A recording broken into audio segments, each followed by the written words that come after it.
Hello बच्चों, let's see the question. Choose the option where the disease does not match with its mode of transmission from the patient to the healthy person.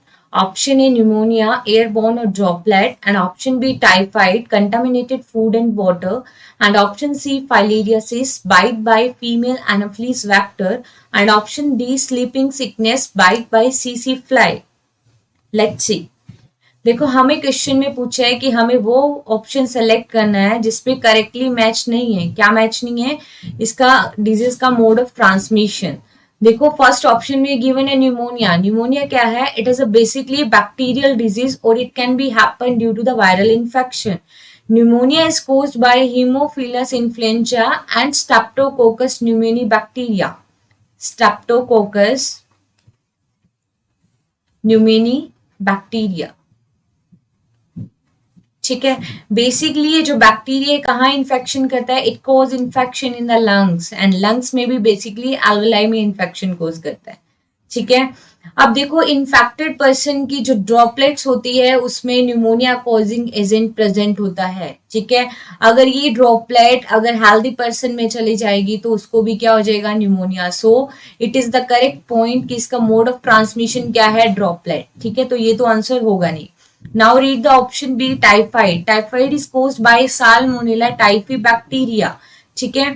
Salmonella typhi bacteria. और Salmonella typhi bacteria कहाँ infection करता है? Basically it cause infection in the small intestine. ठीक है. Small intestine के अंदर infection cause करता है.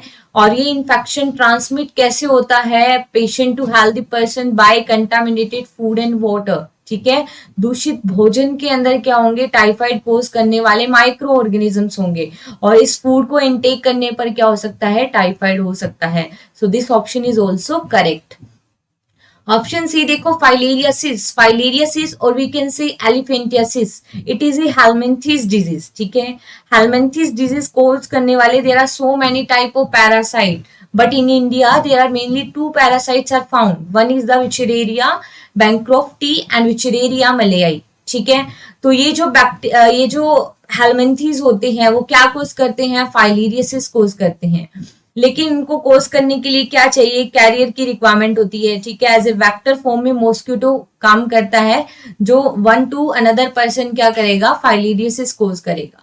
ठीक है. तो वो जो मॉस्किटो है वो कौन सा मॉस्किटो होता है? Female Anopheles vector. No, it is the incorrect. जो मॉस्किटो होता है that is the Culex mosquito. ठीक है.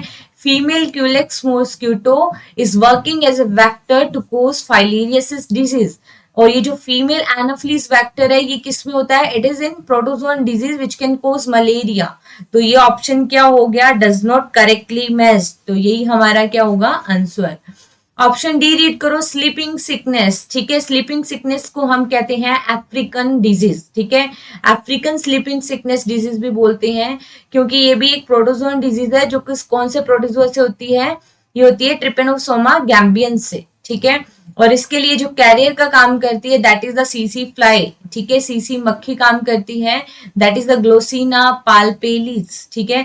और इस डिजीज का मेनली सिम्टम क्या आता है? लेथार्जी, आलसीपन. ठीक है. और नींद आना काफी. तो ये जो इसका नेम भी इसी से डिसाइड है. स्लीपिंग सिकनेस अफ्रीकन के लोगों में ज्यादा होती है. That's why it is also called African sleeping sickness. तो ये भी करेक्टली मैच है. So here our correct answer is option D filariasis. Best of luck.